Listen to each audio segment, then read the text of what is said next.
That's kind of blurry there a little bit. And maybe I should wipe off my camera. Hey guys, it's Steve, and I wanted to knock your socks off today. As always, I've been following the Uvalde situation. The ceremony is today. I want to wish my heartfelt regret from Doris and I. We feel your loss as well, and we're so sorry this had to happen to a bunch of elementary school kids. We're sorry for the families. We feel for you. We feel with you, and we're sorry for the loved ones, for all these people there in Uvalde that these kids touched their lives. And people don't realize that during the course of the day, how many kids you see that you recognize every day, but you don't really recognize it till they're gone. And then you're like, oh, but anyway, I want to put out a video on Uvalde and the research that I've done and what I've gotten back as far as information, and also some facts upon where this is going to be headed. First of all, we do not have the video. I suspect that probably we won't have the video for a couple of months, maybe even 3 to 6 months. They definitely do not want this video out yet. The pressure is way up on the Uvalde Police Department, the school district police, and also the police in the city. Pressure's on them right now, because the fact is that not only did they got things wrong, but they went public with wrong information, and then now that just snowballed. So the reaction is people are like, well, which story do you want me to believe? And we'll cover a little bit of that. First things first is one of the questions that you're going to ask is that we had 20 officers that were standing in the hallway while the shooting was going on. The best we can tell for the statement from the police is that it was an hour from the first shot till the time that the officers went in and neutralized the suspect. When they finally went in, it was not the police department. It was a Border Patrol team that had traveled approximately 70 miles to get there. Immediately when they got on scene, then there was a brouhaha about whose jurisdiction it was. Were you supposed to be here or whatever? Paying sort of a fight with their PPs, trying to figure out who was in charge. And actually, there was no one in charge. I'm kind of looking at this, and I know but this is the way I'm dealing with it, or looking at the information, is that I'm being from the Marine Corps and the Army. We used to have to clear buildings every day. I mean, they were talking about clearing one room. We would spend all day from daylight to dark clearing rooms. So to clear a building was nothing. We would clear a building before 9 o'clock, and we'd have another building to go to. So this is where my perspective is coming from. The key factor here is what you have to remember, and I'll try to say it over and over again, is that these officers had no duty to protect they have no duty to protect the public. You cannot order a law enforcement official into a firefight or into a hostage situation. How do we know this? Well, because this is the Peterson case, which happened in Stoneman Douglas. He was on his golf cart, and he hit out in a room, or he hit out in a little building there off to the side. And they came back with we don't have any duty to protect. There was one key word in this whole sentence, was that they may engage the shooter. So basically, it's up to the officers. Now, you take that in consideration. these officers were sitting there. They've been ordered to stand down. It was a barricade situation. So in other words, during a barricade situation, okay, he's barricaded, the killing's done, or he's taking hostages. We know there's hostages, and we're going to back the hell up, and we're going to approach this a different way. That call was the most pivotal call in this entire incident, because there was no RSO officer on site. Where was the security officer that was assigned that day to the building? We still don't know. He wasn't on site. Where was the commander of the school district police? Where did he make the call from? It's very important, because if you're getting information over the radio, it is not prudent to make that call if you're not on scene. You have to analyze the situation, understand the situation, then you act accordingly. If he would have been on the ground making the decisions from the ground, he would have been able to tell that there were still gunshots in that room, there were still being children killed, and loss of life was actually dependent upon him making this decision. It is subjected in law. In this Peterson case, we found out that it's basically up to the individual officer.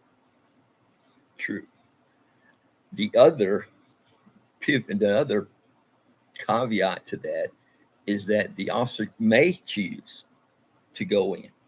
He may or may not choose to go in. He has no duty to protect.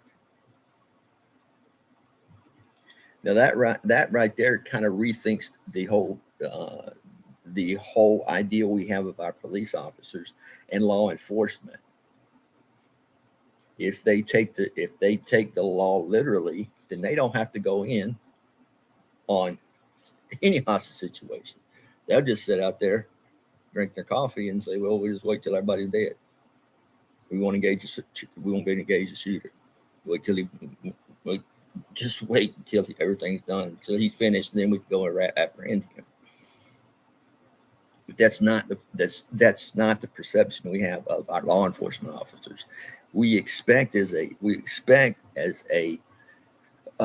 citizens, and we give this power to our sheriff's department, our local police department, every agency. We give this utmost priority that you actually start saving lives. You save lives, and yes, you will have to put your life in danger. May duty call you to do so. This is a perception, but it's not the case. This will be torn up in court. The reason why is because the Peterson case, even though it happened years ago, it's still being settled right now. The original fine was I don't know, it's $1 million. I think $7 million. Correct me if I'm wrong. I don't want to be wrong, but I think I read 77 million or something along that. But basically, when it comes out to it, every individual was going to that their child was killed, as they got $9,000 apiece for the loss of their loved one. It is not the money issue that bothers me. What bothers me is the fact is that we give so much power to our law enforcement officers, and we expect them to do their job right. And we expect them, if we are in harm's way, or there is someone who's causing us to be in harm's way, that they can neutralize the system. In the Marine Corps, we had no choice. We didn't have no choice. Or in the Army, we didn't. We're going in to clear this building. That's it. We're not quitting. We're not going to quit. We're not going to. No, there's no standing back. We're not quitting. We're going in, and we're going to kick ass and take names. We're going to neutralize. And we weren't even fighting for Americans. We were fighting for Afghan individuals who weren't even American citizens, to rid them of the Taliban and weapons that they were hiding, and also the fact this is who they were actually harboring. So the actual case, when you start looking at it, this is going to be the technicalities that we're looking at. The district court or the appellate court overturned the decision for the $7 million.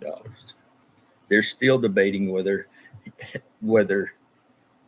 the issue that their Peterson case is actually issued right now is the fact is that was he a caregiver to these children, and by not reacting, did he fail to perform his caregiver duties? So it went from kids getting killed to now if he's a caregiver, this will get washed out the same way. So knowing that this is going to happen in court, in other words, what's going to happen is the fact is that it's going to be drawn out in the courts for years. We are not going to get any vindication. We are not going to get any answers real soon. And the fact is that we're realizing now what we have, and it's been an issue that has come up more than one time, but an issue across the state of Texas. It's the fact is that how good is our law enforcement? What do they really honestly do to protect and serve? Well, you can take protect and serve off the side of their vehicles. I'm gonna start to initiate right now that don't say protect and serve, because you're not. If you're not ordered to, or you're not expected to protect me and to serve me, then guess what? You don't want to. You may or may not have but then that's a personal decision, but it reflects on my safety and all the individuals who pay taxes. It reflects on our safety. So this has been brought up many times in our not only just our community, but a community across the state of Texas. The fact is that they don't have to respond if they don't want to. The second thing is we're going to find out is that the amount of training these individuals do. Clearing rooms is not something you learn overnight. There's no way possible for you to go ahead to go and prepare for every case scenario and get it right to prepare for every case scenario. You learn the basics of where's your place in line to enter, the field of fire that you're covering, and you're covering other people as well. If you want to break it down, it's very simple. It's not real simple, but anyway, this is the way it's supposed to break down. First man, he's screwed. He comes in, goes immediately to his left, checks his corner, then he comes to this line of sight at this point right now. Second man, he does the same thing. He comes in, but he goes to the other corner. He's clearing his corner, and he's coming to his line of sight. Third man comes in, which is usually the 249 guy. He usually comes in. He's got an automatic weapon. He goes to the left and picks up where this line of fire from this guy's coming over, until the fourth man comes in, and you got the whole room covered. So it takes a little bit of time to get in there. That's why it's so important to train, because you've got to be quick. You've got to be able to respond to anything. And these officers weren't ready to do so. They were, in my opinion, they were looking for a way out. They were looking for an easy way to get out of having to go into that room. I give you a feeling, if you're the point man, this is why we rotate our point men when you're going into a room. It's because the fact is, if you go through clear buildings all day and you're always the first man, you're going to be like, hey, I'm getting screwed here, guys. I mean, hey, so we rotate who goes to the first man, who's second man, whatever. We rotate around. These officers had no intention of going through that building, going into that building. They had not stacked on the building. They had not. They had tried to open the door. There's some discrepancy whether it was locked or whether it wasn't. We found out later that it was locked. And all they had to do was ask the janitor for the key. So there's a multiple of multiple of issues that come up with this. Why didn't you ask the janitor for a key in the first place? The individuals who actually took over the room and took charge was the Border Patrol agents. Border Patrol agents came in, set up their team. When they got there, then they had the brouhaha, had a pissing contest between whose jurisdiction, whatever. Well, Border Patrol being federalized, they said, we're going in. I don't care. What are you going to do? Shoot us in the back. That's how they got in. Meanwhile, we have parents, guardians, loved ones that they've got enough time to get to the schoolhouse to hear shots being fired inside the schoolhouse. And all they see is a bunch of cops standing around roping off a suspected crime scene, and there's no crime being happening right now for. A lot of the men can attest to this as well. As the fact is, if it was your daughter or your son inside that school, you saw this going on. We always have that macho attitude. Like, well, I was good. Shit, I'd gone in. But now we all know that there's a lot of people say they'll do something, but when it comes down to doing it, it's two different things. I know for a fact, for me and a lot of buddies that I have here in Angelina County, it had been no question. As soon as our boots hit the ground, we were going to enter that building, and we were going to find out where the shooter was. That's it.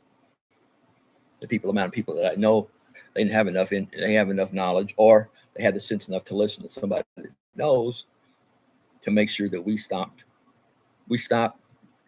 the loss of life. Now, when you're going through this situation, you have to understand the mindset. And the officers there didn't have this mindset. It's a mindset you get into whenever you have to deal with an active duty situation or a gun situation or something that can actively harm you or the individuals you're protecting. And it's the fear factor, and it's a hesitation. It's that moment when you come to Jesus and realize if you don't do something, then whatever happens next is going to be wrong. Some people can make that decision. Some people can't. For those of you who can make that decision, or who would have went inside the school, there would have been probably 3 or 4 other individuals that probably had the same thing on your mind. And guess what? They would have found a way into that room. They say, well, the room was locked. We couldn't get in. Okay. There were windows in the room. Windows in the room. You telling me you ain't got a sniper? You ain't got a sniper in your school and on your police force? Or if you ain't got a designated sniper, let's just say, you know, I need somebody who's the best shot we got here. Get up there and shoot the son of a bitch. I didn't think about that. Meanwhile, seconds are clicking. Children are dying. For an hour inside that classroom, it was a massacre. Kids not being able to did not have the opportunity to defend themselves, and were just getting shot at random. They made the excuse, well, the police officers were waiting for the proper equipment. I ask a question. Did those children inside that room have proper equipment? Did those children inside that room, did they even have a fighting chance? Did they have a weapon? Did they have anything to defend themselves with? No, they were counting on their counting on their teachers and the police officers to do what they're supposed to do, protect and serve. I don't care what law is out there. That is your job. If you can't do that job, if you cannot physically, mentally, or you're not capable of doing that job, you need to find another profession, because we are just wasting money on you.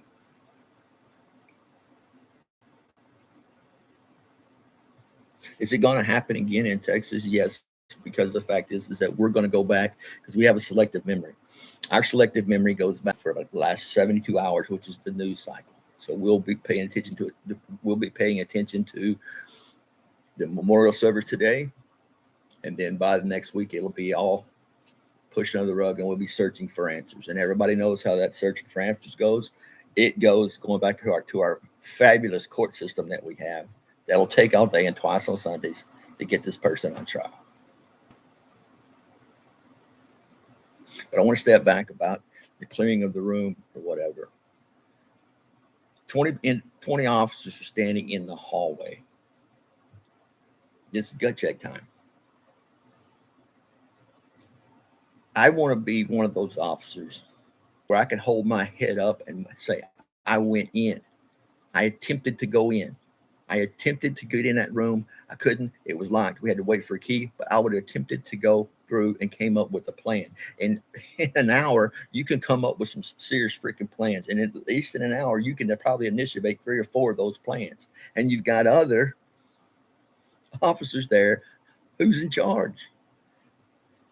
Somebody's got to be command and control on the ground, who's making the decisions that are on the ground, not from a radio phone sitting, in his car driving. No, that's not the individuals that we're talking about. We're talking about who's on the ground, who's actually there, who's actually watching and seeing these incidences happen and reacting to the situation as he can understand it.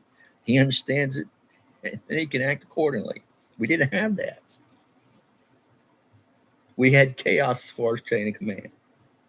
The first thing that we if you watch these incidents or whatever, the first thing that's done is set up a command and control center. That means, boom, you have one commander. He has at his availability, it should be set up by the time he gets there. He should have radio communication. He should have phone access to the school. He should have every agency that's on the line that's going to come or en route to come help him so he can analyze his resources. He can actually make an educated decision on what is actually the information that's coming into him. And you've got to make those decisions. And when I go like this, what I'm talking about is that this is the way we talk. Kraken, I believe that too.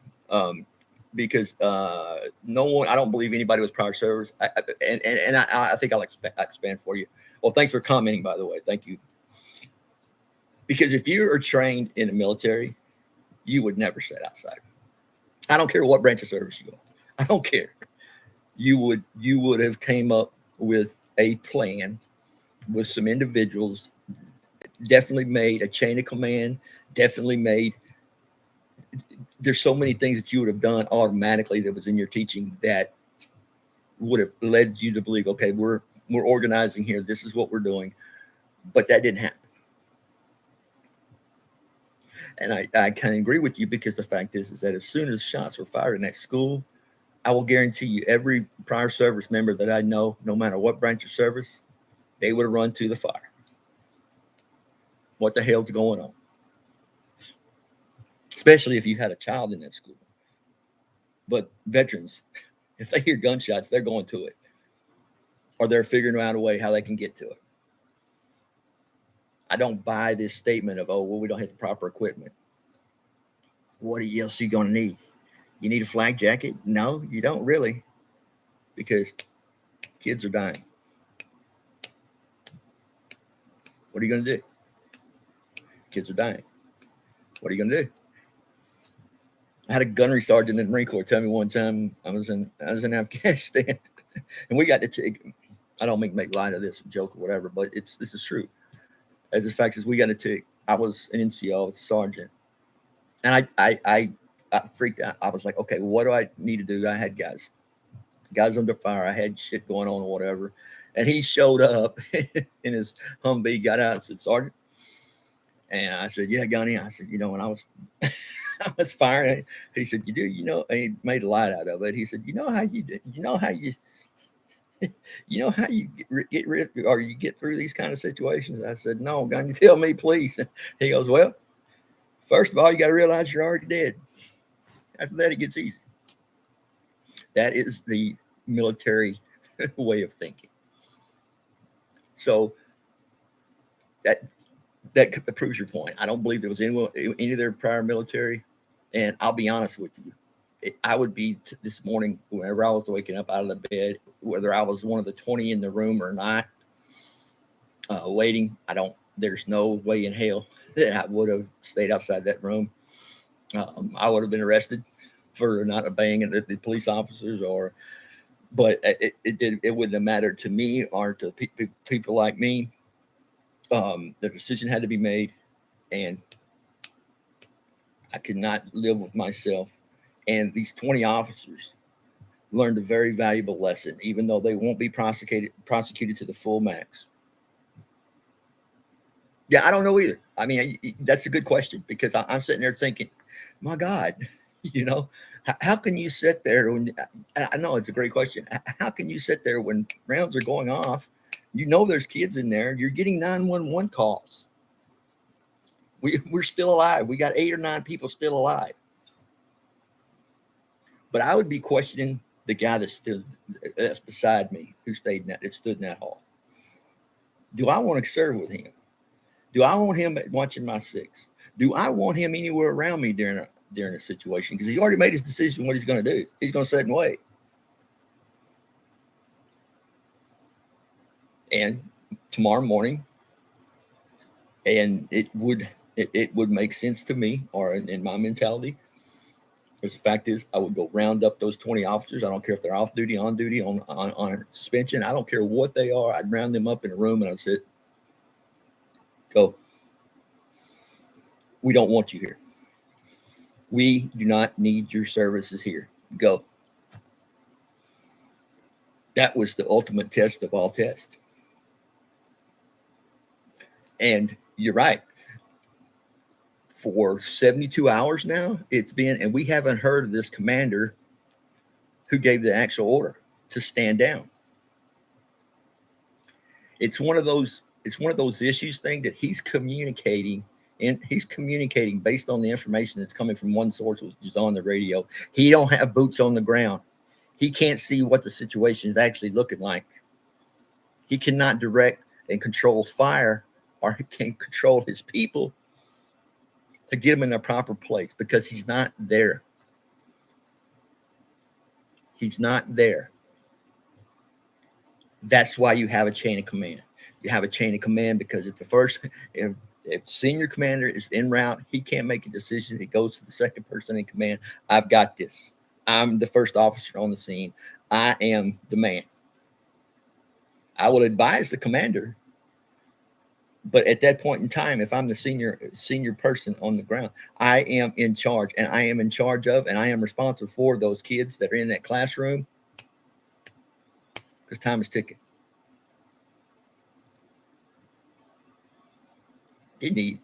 Somebody needs to reach down, grab a pair. Somebody needs to reach down, grab a pair, and say, you know what, I'm going. You could have handled it differently.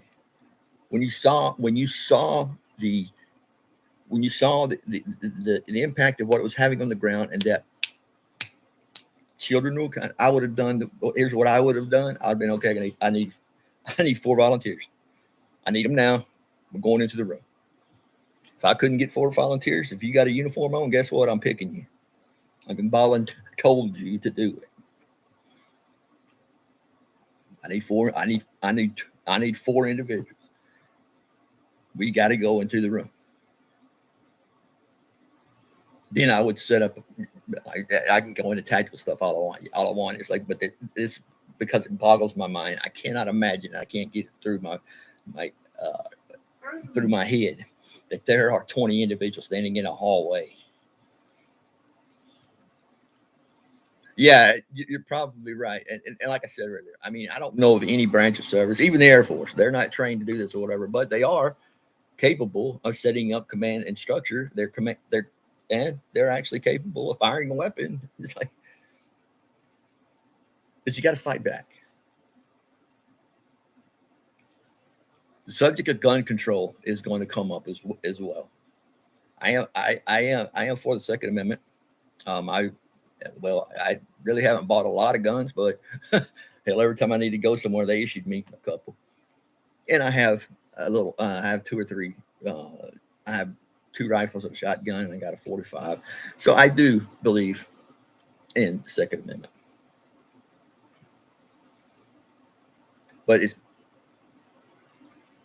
But here's the deal: people are going to do things that are supposed to ban guns, or are going to penalize those who actually have the ability to protect and serve themselves, because we've already established that the duty of the law enforcement officers, they don't have to protect and serve you. This came up in the Peterson case. They don't have that. Their job is not to. It's may protect and serve you. So while you're sitting there, while he's twiddling his thumb, making up his mind if he's going to protect and serve, you're still under the gun. Because I don't know about you, but I looked at it this way: somebody you go into the grocery store or whatever, like with the tops, somebody puts a gun to your head, you ain't got the time to think. What are you going to do? It's not in slow motion. It's not like the movie show. It's not. What are you going to do? Are you going to wait for the police? That gun's right there next to your head. Are you going to wait for the police? I agree. I believe in my heart, I believe that they were unprepared for this type of scenario. I know that they're supposed to receive training twice a year on hostage situations. I think that their training, I think their training was this: let's go get some coffee, let's go out to the range, we'll shoot a few rounds, and then we'll talk about it. We'll draw it up on some diagrams, and then we'll go home and get half a day off. And I get paid full time because I was out the range. That's what I think. They had no clue. Nobody had a clue how to enter the building. It wasn't even mentioned by any of the 20 members that were in the hallway. It wasn't even mentioned by the commanders how, or people after, did they even stack on the room properly? They said that officers were trying to enter the room and got shot at. Okay. That tells me right there you're not trained, because when you're stacking on a room, and when I talk about stacking, it's 1, 2, 3, 4, and you're all up against the wall. The door's here, and you're standing here. He shoots the door all he wants to. There's a wall right there. That's before you enter. And before you enter, okay, then the back guy says, "Okay, we're ready." We had a signal. We used to squeeze each other's butts. Okay, go. I know, sounds gay, but it's not. Okay, go. Everybody's on the same page. That means when you step across, your gun's down, because you're not flagging yourself and letting that guy know when you're coming in to the room. If you go in there with your gun like this, and guess what? He's right where to shoot. So it tells me right there they weren't properly trained, or they didn't take the training seriously. And you can't tell me out of 20 officers that no one knew what to do in a stack situation. And that is another good point. We should be able to, and I know I run this by my sheriff, and he refuses to do so. But as a public, we should be able to receive the standing operating procedures for our children in this school. When those children enter that school building, we should know that they're going to be okay until I pick them up or the bus brings them home at such and such time. They should be safe at school. So we as parents would like to know what is the standard operating procedure during where the kids going, where are you taking the kids, where are you taking the survivors, where is the pre-planned hospitals that they're going to go to, because depending on their wound, they may go to other different hospitals. Most of these hospitals went to a hospital in San Antonio, which was the closest to pediatrics and small kids. But why can't they didn't know where to pick up their kids? They didn't even have accountability on those kids who were leaving the school. Who was accounted for? Who wasn't accounted for? Parents were going into the school and getting their own kids. Parents were having to go get their own kids out of a school building that should have been safe. So there was no credibility. Yeah. And we should have, because we have hurricanes down here. We should have hurricane preparedness. We should have tornado preparedness, school shooting. We should have all these different, and it should be provided to the child, and the parent has to sign it and bring it back to their teacher to make sure everybody's on the same page, and then practice it. Now people issue a fire drill, and it's like, I see the kids in the fire drill. It ain't no, they don't take it seriously or whatever. However, the fact we learn from our mistakes, because whenever we're actually training these children how to react to these situations, we need to bring up what's happened in the past. We need to remind them that, hey, this is why we do this. So this doesn't happen to us. This is why we're doing this, because this doesn't happen to us. To give some sense of urgency. And on top of that, these standard operating procedures for the sheriff's department, the local police department, the school district office, they should be in paper and in writing. How are they going to react? You don't have to tell all the details. And here's why. Because every scenario is not going to be the same. But you train up to the point to where you get this point and now we can branch out from here. It's too easy. But we won't, because the fact is that's top secret information.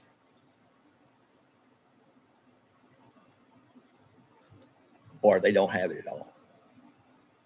I have asked multiple times from the Angelina County Sheriff's Department to provide the SOP for the different schools they have to react to. Here in my town where I live in, we got 3 schools. Got a middle school, elementary, middle school, and high school. There should be 3 different plans. There should be a chain of command. Who takes over the next on these school shootings. In other words, we got to start taking it serious. You'll hear this say that people actually do how they practice. Put a sense of urgency, let them know how important it is, make them actually do the training. Make them ask questions.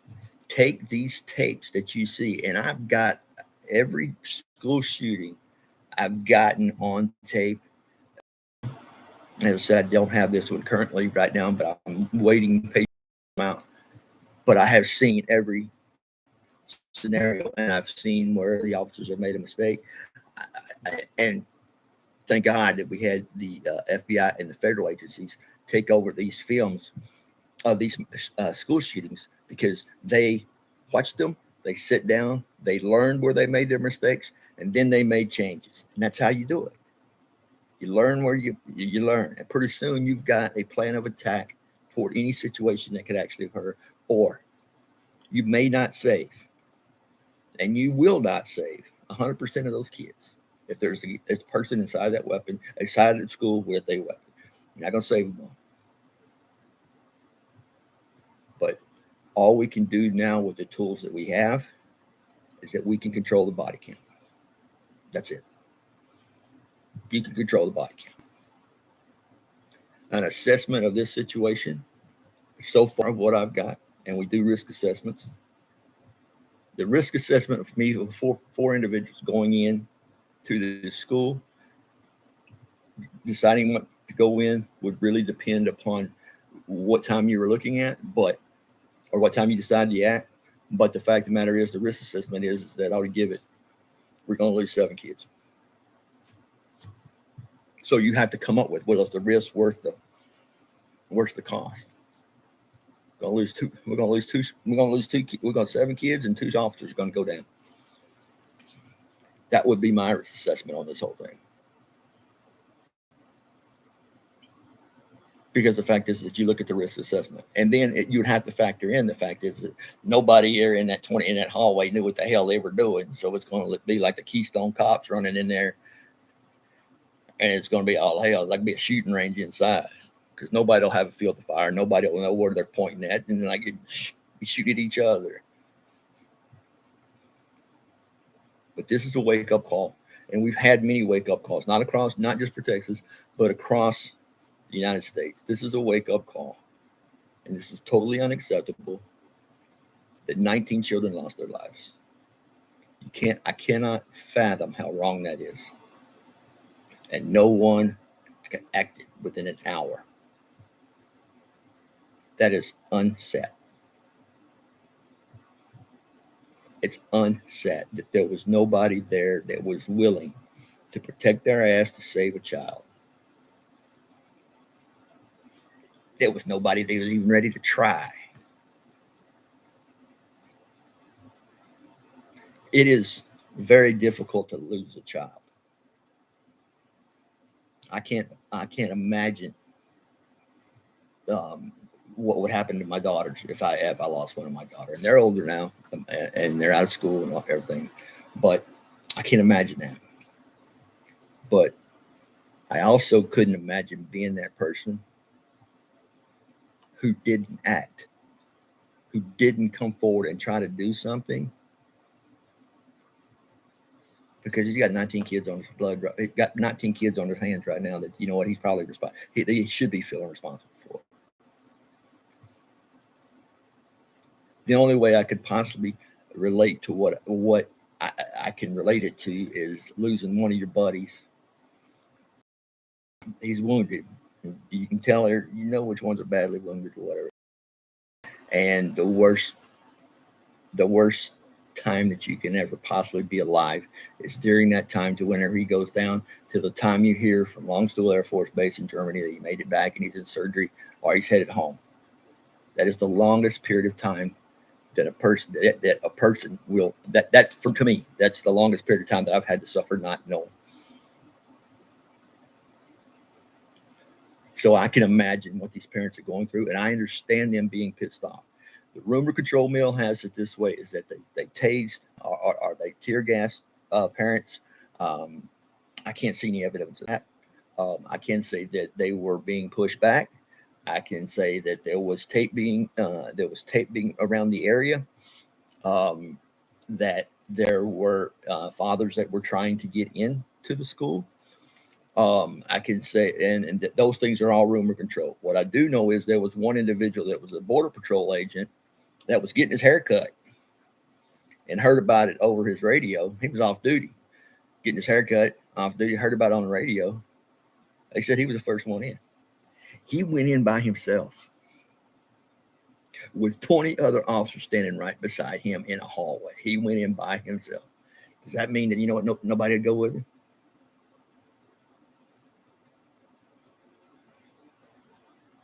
Yeah, I agree. I mean, I have really thought about this to the point to where, do I want to homeschool? Because not just, well, school shootings are at the top of the list, but you know what? You got to deal with the bullying. You got to deal with the parents.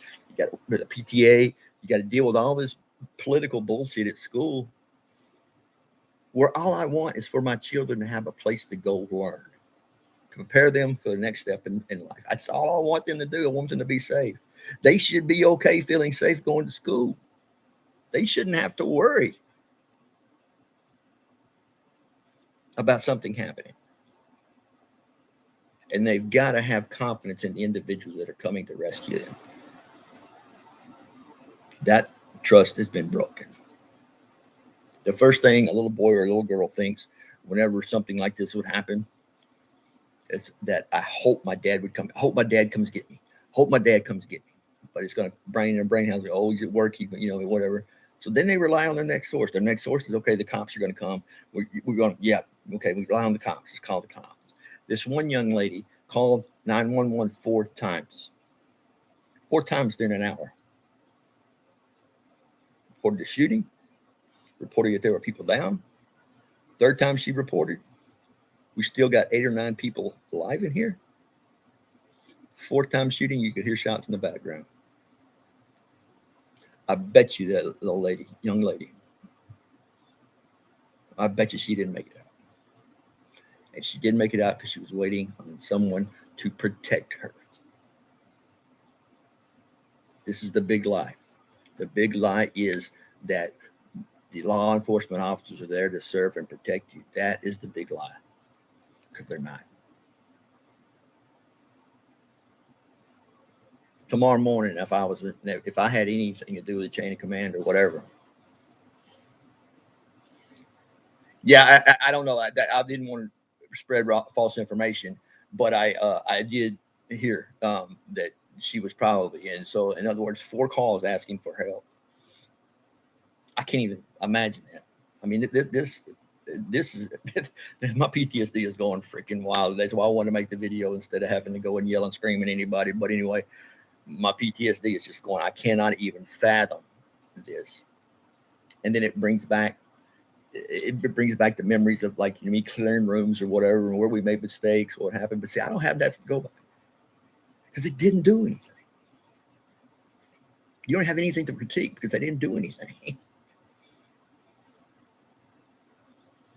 But to follow up, number 1 is look out for the court. There's going to be a battle in court. It's going to be a long court journey, because either civil or criminal or civil says that the cops do not have to protect in this type of situation.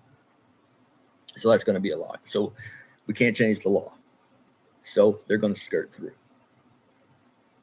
However, police chiefs, police officers, chain of commands, sheriffs, everybody, you do have the opportunity to actually find out who'll go and who don't. If they don't, fire their ass, put them on as a security guard job, and look at what you're paying these people, because you're paying these people like they're protecting and serving, and they're not. And they're not. This is a terrible situation. I hope and pray that all we can do is learn from our mistakes. And we've had a lot of them. Aurora, Columbine, Parkland, San Bernardino, the Pulse nightclub. Those are just to name a few. Las Vegas. And we never seem to learn and take what we have learned to change our policies, change the way we're doing things. Key point, after Columbine, the general Department of Homeland Security, they came out with a report, and they said that it should be passed to all law enforcement officials that if you have an active shooter, the best thing to do is enter the freaking building. Enter the building. Neutralize the shooter. If you can't neutralize the shooter, here's what you can do. You can distract him from killing children, one after one.